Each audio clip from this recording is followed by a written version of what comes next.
എല്ലാവർക്കും daily news അനാലിസിലേക്ക് സ്വാഗതം. അപ്പോൾ ഇപ്രാവശ്യത്തെ ഡെയിലി ന്യൂസിൽ നമ്മൾ നോക്കാൻ പോകുന്ന ആർട്ടിക്കിൾസ് ഇതൊക്കെയാണ്. Maternity leave for parents of child born through surrogacy. അപ്പോൾ സെറോഗസിയിലൂടെ ഉണ്ടാകുന്ന ചിൽഡ്രൻ്റെ പേരൻസിന് ഉള്ള ഒരു മെറ്റേണിറ്റി ലീവ് എന്ന് ബേസ് ചെയ്തിട്ടാണ്. അത് സോഷ്യൽ ജസ്റ്റിസ്, വുമൺ എന്ന ടോപ്പിക്ക് നമ്മുടെ GS2 പേപ്പറിൽ ഉള്ള ടോപ്പിക്കുകൾ ബേസ് ചെയ്തിട്ടാണ് ഈ ഒരു ആർട്ടിക്കിൾ എടുത്തേക്കുന്നത്. പിന്നെ India Pak delegations reach Jammu and Kashmir to inspect power projects under Indus water treaty. അപ്പോൾ ഇത് നമ്മുടെ ഇൻ്റർനാഷണൽ റിലേഷൻസ് സൗത്ത് ഏഷ്യ പോർഷനുമായിട്ട് റിലേറ്റഡ് ആയിട്ടുള്ളൊരു ന്യൂസാണ്. GS2 പേപ്പറിൽ തന്നെ വരുന്നൊരു കാര്യമാണ്. ഇത് നമ്മളെന്താണ് ഇതിനകത്ത് കൂടുതൽ നമ്മൾ നോക്കാൻ പോകുന്നത് ഇൻഡസ് വാട്ടർ ട്രീറ്റിനെ കുറിച്ചാണ് നമ്മൾ നോക്കുന്നത്. നെക്സ്റ്റ് എന്ന് പറയുന്നത് India Philippines rediscovering each other BrahMos a game changer. Okay, അത് അവിടുത്തെ ഒരു ഫിലിപ്പൈൻസ് എൻവോയി നമ്മുടെ ഈ റീസെൻ്റ് ആയിട്ട് ഫിലിപ്പൈൻസും ഇന്ത്യയും തമ്മിലുള്ള ഒരു ബ്രഹ്മോസിൻ്റെ ഡീലുണ്ടായിരുന്നു. അപ്പം അതിനെ ബേസ് ചെയ്തിട്ടുള്ളൊരു കമൻറ്റാണ്. അപ്പം നമ്മളിത് GS2 ഇൻ്റർനാഷണൽ റിലേഷൻസിൽ തന്നെ ലുക്ക് ഈസ്റ്റ് പോളിസിയുമായിട്ട് റിലേറ്റഡ് ആയിട്ട് ഉള്ള ഒരു കാര്യമാണ്. അതിൻ്റെ കൂട്ടത്തിൽ തന്നെ ബ്രഹ്മോസ് മിസൈലിനെ കുറിച്ചും നമ്മൾ ഡിഫറെൻറ്റ് ടൈപ്പ് ഓഫ് മിസൈൽസിനെ കുറിച്ചൊക്കെ നമ്മൾ നോക്കും.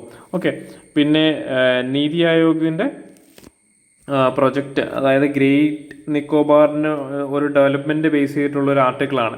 അത് ഇച്ചിരി വലിയ ആർട്ടിക്കിളാണ്. അതിനെ ബേസ് ചെയ്തിട്ട് ഉള്ളൊരു കാര്യമാണ്. നമ്മൾ പ്ലേസസ് ഇൻ ന്യൂസ് അതുപോലെ തന്നെ ആ ഒരു ഡെവലപ്മെൻറ്റ് എങ്ങനെയാണ് സസ്റ്റൈനബിൾ വേയിൽ കൊണ്ടുവരിക, അവിടെ എന്തുകൊണ്ടാണ് ഓപ്പോസിഷൻ വരുന്നത്, അങ്ങനെയുള്ള ഒരു കാര്യങ്ങളൊക്കെയാണ് നമ്മളൊരു ഓവർവ്യൂ ആണ് അവിടെ നോക്കുന്നത്. അത് GS3 സസ്റ്റൈനബിൾ ഡെവലപ്മെൻറ്റ് എന്ന് പറയുന്ന ടോപ്പിക്കുമായിട്ട് റിലേറ്റഡ് ആയിട്ടുള്ള ഒരു ന്യൂസാണ്. ഓക്കെ, അപ്പം ഫസ്റ്റ് ന്യൂസ് എന്ന് പറയുന്നത് maternity leave for parents of child born through surrogacy. അപ്പം ഇതെന്ന് പറയുന്നത് centre notified amendments to central services rule 1972. അപ്പോൾ ഇതിൻ്റെ ചേഞ്ചസ് എന്ന് പറയുമ്പോൾ എന്താണ്, മെറ്റേണിറ്റിയും paternity child care leave for government employees in surrogacy cases ആണ് ഇത് ഡീൽ ചെയ്യുന്നത്. ഓക്കെ, അപ്പോൾ ഇതിനകത്ത് കീ അമെൻമെൻറ്റ്സ് എന്ന് പറയുമ്പോൾ മെറ്റേണിറ്റി ലീവ് ആണ്. മെറ്റേണിറ്റി ലീവ് എന്ന് പറയുമ്പം 180 days of maternity leave granted to surrogate mother, പിന്നെ കമ്മീഷനിങ് മദർ. അവർക്ക് 2 മദേഴ്സിന് 180 days ലീവ് കൊടുക്കും. അപ്പോൾ ഇതിൻ്റെ എലിജിബിലിറ്റി എന്ന് പറയുമ്പോഴേക്കും ഗവൺമെൻറ് എംപ്ലോയി ആയിരിക്കണം, ലെസ് ദാൻ 2 സർവൈവിങ് ചിൽഡ്രൻ ആയിരിക്കണം. പിന്നെ പാറ്റേണിറ്റി ലീവിൻ്റെ കേസിലാണെങ്കിൽ 15 days of paternity leave for that particular father. Okay, അതുകൂടി പറയുന്നത്. കണ്ടീഷൻ എന്ന് പറയുന്നത് മെയിൽ ഗവൺമെൻറ് സർവൻ്റ് ആയിരിക്കണം, less than 2 surviving children. Okay, to be taken within 6 months from the date of child's delivery.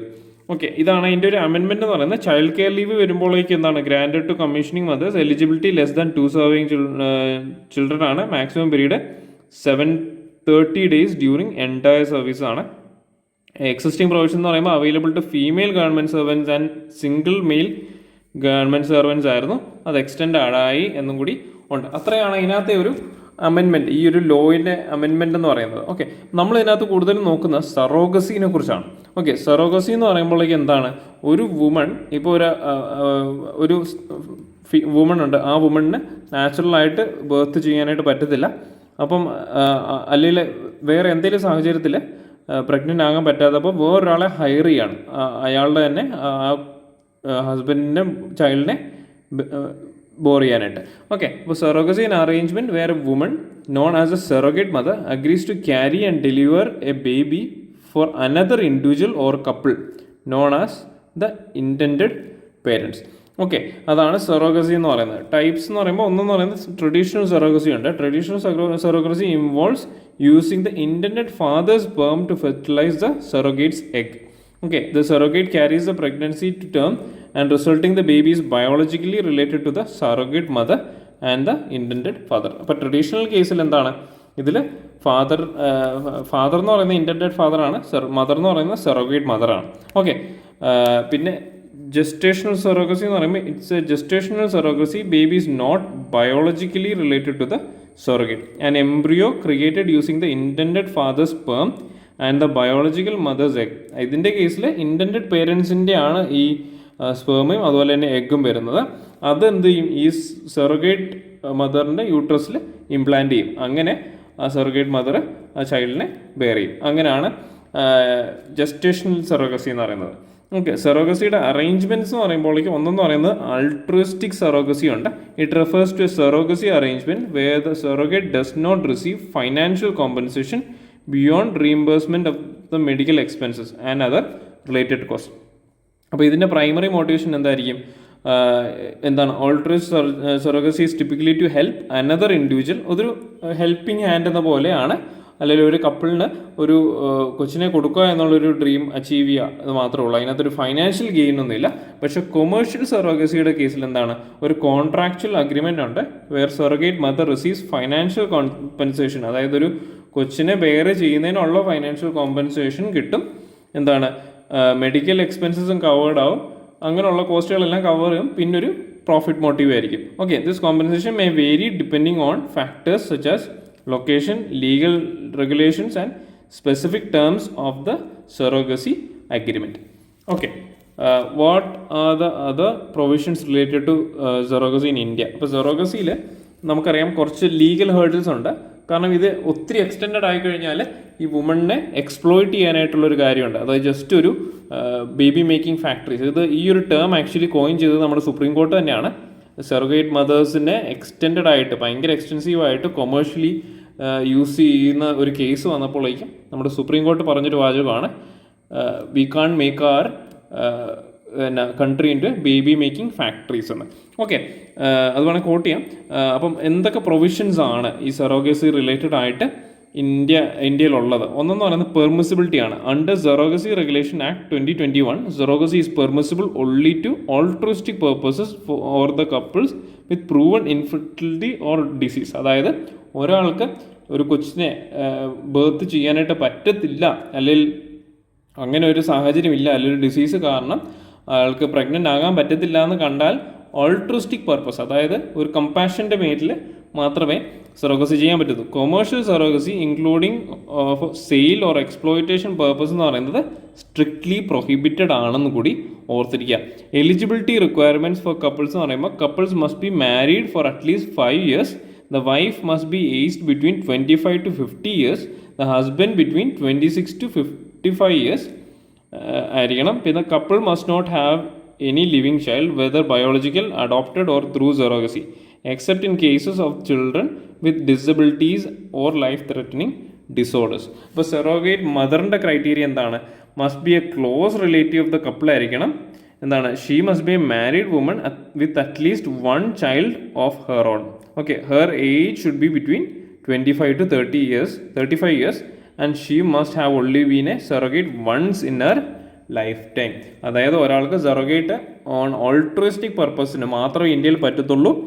അയാൾ 25 years to 35 yearsൻ്റെ ഇടയിലുള്ളവരായിരിക്കണം, മാരീഡ് ആയിരിക്കണം, ഒരു child വേണം. പിന്നെന്ത് വേണം?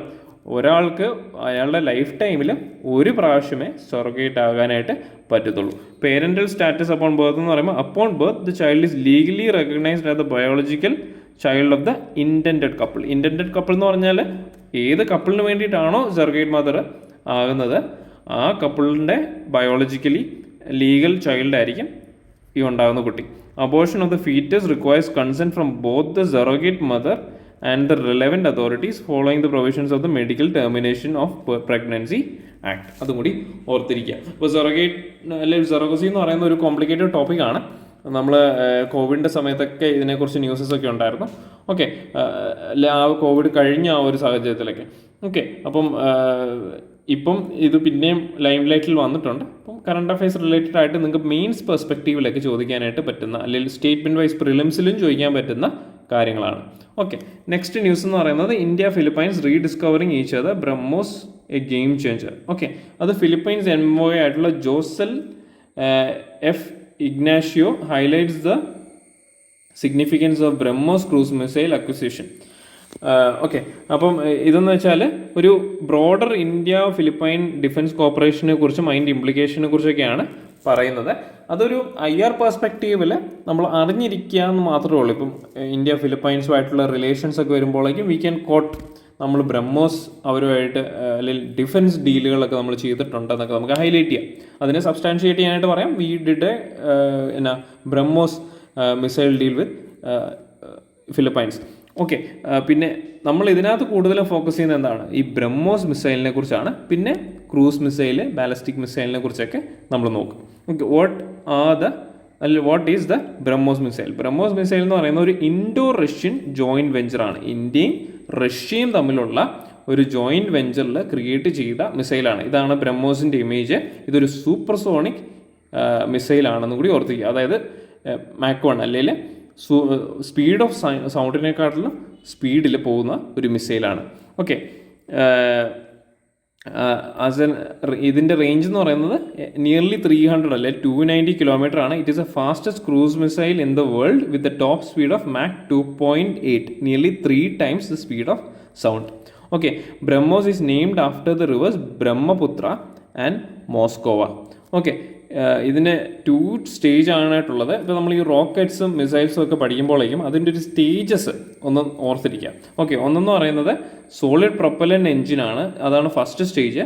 സെക്കൻഡ് സ്റ്റേജ് എന്ന് പറയുന്നത് ലിക്വിഡ് റാംജെറ്റ് ആണ് സെക്കൻഡ് സ്റ്റേജ് എന്ന് പറയുന്നത്. അപ്പം നമ്മൾ ഈ റോക്കറ്റ് പഠിക്കുമ്പോൾ വേറൊരു എക്സ്ട്രാ കാര്യം നിങ്ങൾ നോക്കേണ്ടത്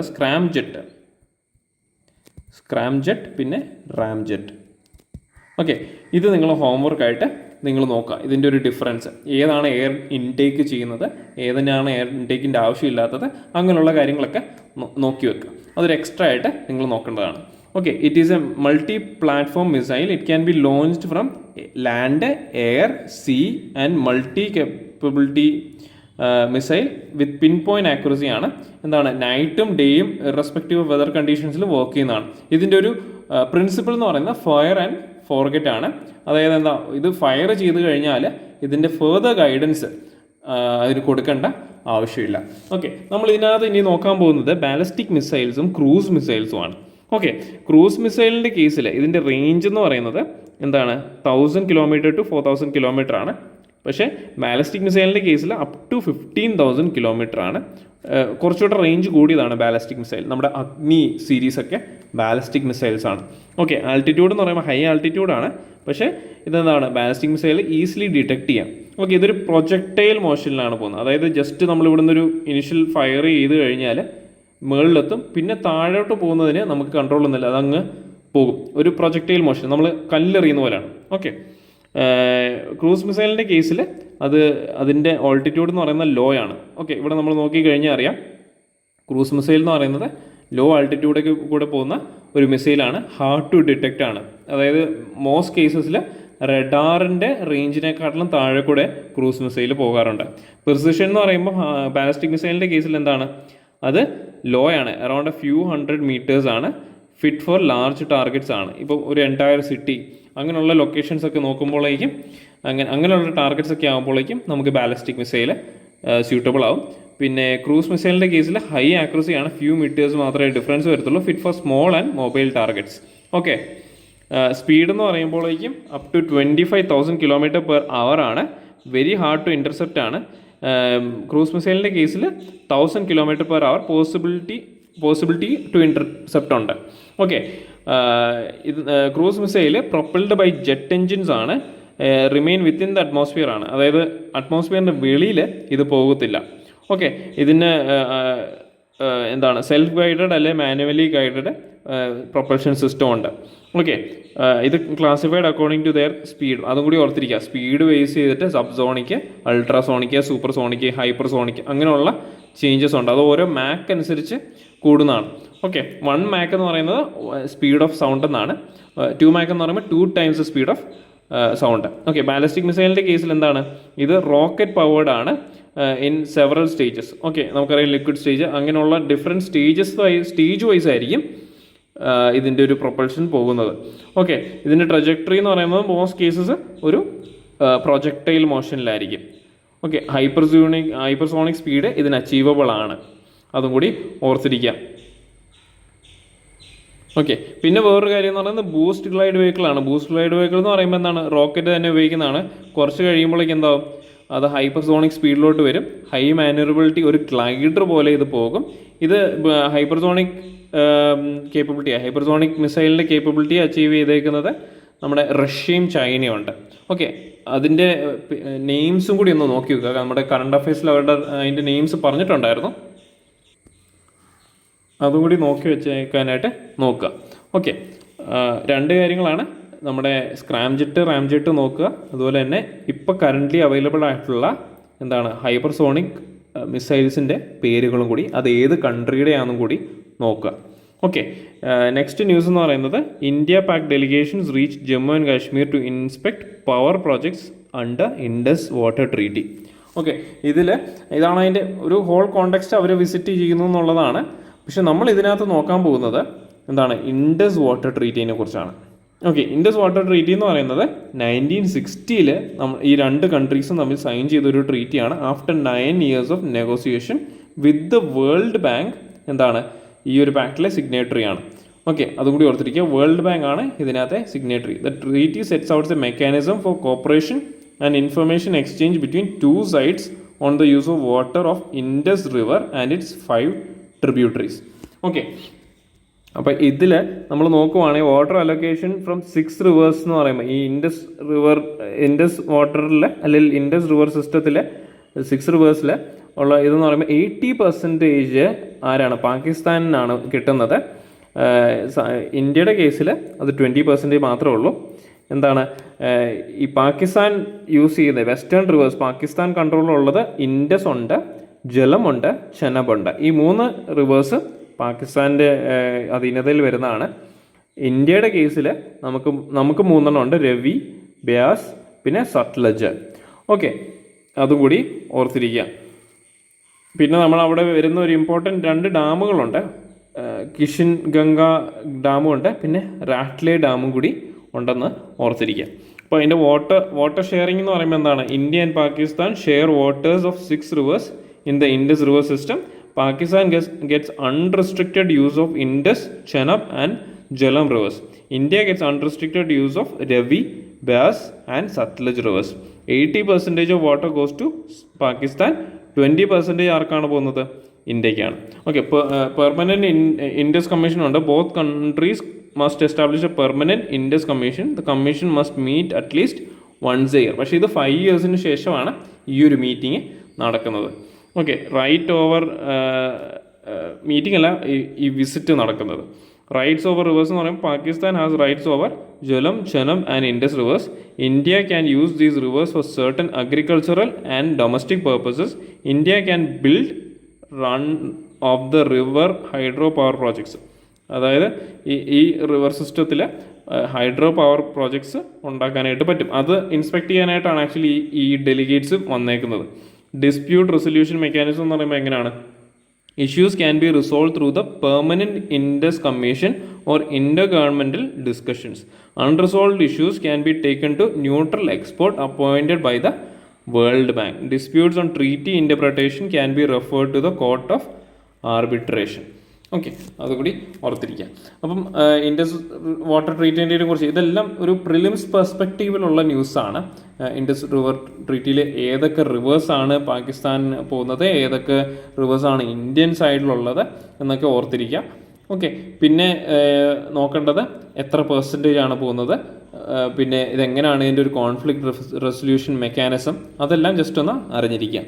ഓക്കെ, നെക്സ്റ്റ് ന്യൂസ് എന്ന് പറയുന്നത് NITI Aayog's project in Greater Nicobar.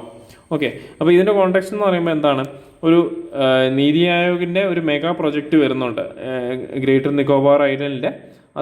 അതിൽ കുറേ കോൺസ്റ്റിറ്റ്യൂഷണൽ പ്രൊട്ടക്ഷൻസ്, അതായത് ട്രൈബൽ കമ്മ്യൂണിറ്റീസിനുള്ള പ്രൊട്ടക്ഷൻസ്, അതുപോലെ തന്നെ ഹ്യൂമൻ റൈറ്റ്സ് വയലേഷൻസ്, അങ്ങനെയുള്ള കാര്യങ്ങളൊക്കെ ഹൈലൈറ്റ് ചെയ്തുകൊണ്ട് ഓപ്പോസിഷൻ കുറേ എന്താണ് ഒബ്ജെക്ഷൻസ് കൊണ്ടുവന്നു. ഓക്കെ, അതിലെന്താണ് കൂടുതലും ഹൈലൈറ്റ് ചെയ്തേക്കുന്നത് എൻവയോൺമെൻറ്റൽ കൺസേൺസും പ്രൊജക്ട്സ് പ്രോ കോപ്പറേറ്റ് ബയസസും ആണ്.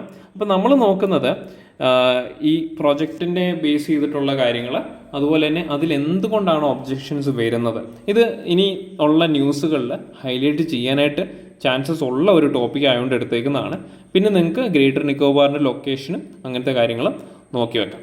Okay, overview of the NITI Aayog project എന്ന് പറയുമ്പോൾ എന്താണ്, പ്രൊജക്റ്റിൻ്റെ ഡീറ്റെയിൽസ് എന്ന് പറയുമ്പോൾ ഇത് മാർച്ച് 2021 അനൗൺസ് ചെയ്ത പ്രൊജക്റ്റാണ്. ഇതിൻ്റെ ബഡ്ജറ്റ് എന്ന് പറയുമ്പോൾ 72,000 crore ആണ്. Aims to construct an international transshipment terminal പിന്നെ എയർപോർട്ട്, പവർ പ്ലാന്റും ടൗൺഷിപ്പും ക്രിയേറ്റ് ചെയ്യാനായിട്ട് പ്ലാൻ ചെയ്യുന്നേക്കുന്നത്. Implemented by the Andaman and Nicobar Islands Integrated Development Corporation ആണ് ഇത് ഹാൻഡിൽ ചെയ്യുന്നത്, അല്ലെങ്കിൽ ഇത് ഇംപ്ലിമെൻറ്റ് ചെയ്യുന്നത്. അപ്പോൾ ഇതിൻ്റെ പേർപ്പസ് എന്ന് പറയുന്നത് എന്താണ്? To position greater Nicobar as a key player in global maritime trade. അപ്പോൾ നമുക്കറിയാം ഗ്രേറ്റർ നിക്കോബാർ എന്ന് പറയുന്ന ഒരു ചോക്ക് പോയിന്റ് ആണ് അല്ലേ. ചോക്ക് പോയിന്റ് എന്ന് പറയുമ്പോൾ ഒരു മാരിടൈം ട്രേഡ് നമുക്കറിയാം 80% അല്ലെങ്കിൽ 60 to 80% ഗ്ലോബൽ ട്രേഡ് നടക്കുന്ന ഒരു റൂട്ടാണ് ഈ നിക്കോബാർ ഐലൻഡ്സിൻ്റെ ആ ഒരു റൂട്ട് എന്ന് പറയുന്നത്. അതൊരു ഗ്ലോബൽ ചോക്ക് പോയിന്റ് ആണ്. അത് കൺട്രോൾ ചെയ്യുന്ന ആൾക്കാർ ഇത്രയും ട്രേഡിൻ്റെ വോളിയം കൺട്രോൾ ചെയ്യും. അതുകൊണ്ടാണ് നമ്മുടെ കൺട്രിയിലെ ട്രൈ മിലിറ്ററി കമാൻഡൊക്കെ ഉള്ളത് ആൻഡമാൻ നിക്കോബാർ ഐലൻഡ്സിലാണ്.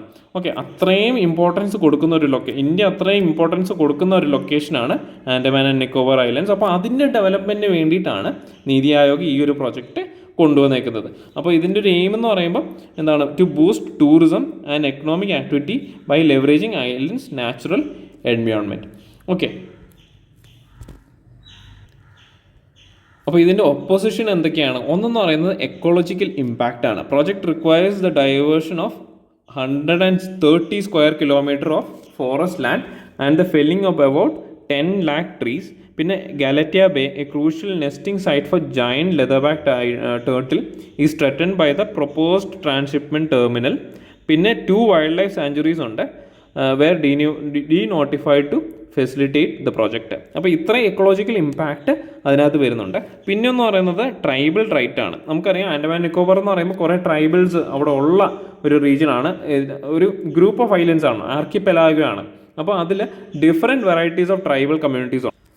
അപ്പം the project threatens the ancestral lands of the Great Nicobarese and encroaches on Shompen settlements. Okay, അപ്പം there are concerns about the spread of diseases in the Shompen community which has little immunity to outside infections. പിന്നെ tribal council of Greater Nicobar and Little Nicobar withdrew their non objection certificate due to administration's lack of transparency. അപ്പോൾ അത് ആ ഒരു tribal കമ്മ്യൂണിറ്റീനെ, 2 കമ്മ്യൂണിറ്റിയാണ് മെയിനായിട്ടുള്ളത്, greater നിക്കോബാറിസം പിന്നെ Shompen community. അപ്പോൾ അവർ ഇതിന് objections കൊടുക്കുന്നുണ്ട്. പിന്നെ അതർ കൺസേൺസ് എന്ന് പറയുമ്പോൾ social impact assessment process four land acquisition has been questioned by local authorities. The project's proponents have been criticized for not adequately assessing the region's high seismic risk. അതായത് എന്താണ്, ഈ ring of fire എന്ന് പറയുന്ന റീജിയനോട് close ആയിട്ടുള്ളൊരു റീജിയനും കൂടിയാണിത്. Okay, അങ്ങനെയൊക്കെ വരുമ്പോഴേക്കും എന്താണ് എൻവയോൺമെൻറ്റൽ ഇമ്പാക്റ്റ് അല്ലെങ്കിൽ എക്കോളജിക്കൽ ഇമ്പാക്റ്റ് വരാനായിട്ട് ചാൻസസ് ഉണ്ട് അവിടെ ഡെവലപ്മെൻറ്റ് പ്രോപ്പറായിട്ട് അല്ലെങ്കിൽ. അപ്പോൾ ഇതിൻ്റെ ഒരു ലൊക്കേഷൻ, ഗ്രേറ്റർ നിക്കോബാറിൻ്റെ ലൊക്കേഷനും കൂടി നമ്മൾ അറിഞ്ഞിരിക്കണമല്ലോ. ലൊക്കേഷൻ എന്ന് പറയുന്നത് സദേൺ മോസ്റ്റ് ടിപ്പ് ഓഫ് ഇന്ത്യയാണ്, part of Andaman and Nicobar archipelago ആണ്. ആർക്കിപെലാഗോ എന്ന് പറയുമ്പോൾ അതൊരു plural name for group of islands ആണ് കേട്ടോ. The island is hilly with lush rain forest around 3500 millimeters of annual rainfall, home to endangered species like giant leatherback turtle, പിന്നെ Nicobar megapode and Nicobar tree ഷ്രൂ. പിന്നെ ഇവിടെയുള്ള communities എന്ന് പറയുന്നത് ഷൊംപെൻ ഉണ്ട്. ഷൊംപെൻ എന്ന് പറയുന്നത് ഏകദേശം 250 ഇൻഡിവിജ്വൽസ് ഉണ്ട്. ഹണ്ടർ ഗ്യാദേഴ്സ് ആണ്, classified as particularly vulnerable tribal ഗ്രൂപ്പാണ്. നിക്കോബാറീസ് എന്ന് പറയുമ്പം engaged in farming, fishing with 2 groups, Greater Nicobarese and Little Nicobarese. അപ്പോൾ ഗ്രേറ്റർ നിക്കോബാറീസ് എന്ന് പറയുമ്പോൾ എന്താണ്, were resettled in Campbell Bay after 2004 tsunami. സെറ്റിലേഴ്സിൻ്റെ കേസിൽ population of settlers including retired military servicemen ഉണ്ട്, ദെയർ ഫാമിലീസ് ടോട്ടൽസ് അബൌട്ട് 6000. അപ്പം ഈ പ്രൈമറിലി മെയിൻ ലാൻഡ് ഏരിയ എന്ന് പറയുന്നത് ഈ സെറ്റിലേഴ്സ് ആണ്. പിന്നെ അതർ പാർട്സ് ആൻഡമാൻ ഐലൻഡ്സിലും സെറ്റിലേഴ്സ് ഉണ്ട്. ഓക്കെ, ഇപ്പോൾ നമ്മളിതിൻ്റെ മാപ്പ് നോക്കുവാണെങ്കിൽ ഗ്രേറ്റർ നിക്കോബാർ ഐലൻഡ് എന്ന് പറയുന്നത് ഈ ഒരു ലൊക്കേഷനാണ്. ആൻഡമാൻ നിക്കോബാർ കഴിഞ്ഞ് ഏറ്റവും താഴത്തെ ഒരു ലൊക്കേഷനിലായിട്ടാണ് ഗ്രേറ്റർ നിക്കോബാറിൻ്റെ ജിയോഗ്രഫിക്കൽ ലൊക്കേഷൻ എന്ന് പറയുന്നത്. അത് southern most point of India ആണെന്ന് കൂടി ഓർത്തിരിക്കുക. ഓക്കെ, അപ്പം ഇതാണ് അതിൻ്റെ ഒരു ഫിസിക്കൽ ലൊക്കേഷൻ. അപ്പം ഈ പ്രാവശ്യത്തെ DNA അനാലിസിസ് കൂടുതലും നമുക്ക് ഒരു സ്റ്റാറ്റിക് വൈസ് ആയിട്ടുള്ള ടോപ്പിക്കായിരുന്നു. കുറച്ചൊക്കെ മെയിൻസ് ടോപ്പിക് ഉണ്ടായിരുന്നെങ്കിൽ കുറച്ചുകൂടെ നമുക്ക് അറിയാവുന്ന കാര്യങ്ങൾ തന്നെയായിരുന്നു നമ്മൾ നോക്കിയത്. ഓക്കെ, അപ്പോൾ ഈ പ്രാവശ്യത്തെ DNA എല്ലാവർക്കും മനസ്സിലായെന്ന് വിചാരിക്കുന്നു. ഇനി അടുത്ത പ്രാവശ്യം കാണാം. നന്ദി, നമസ്കാരം.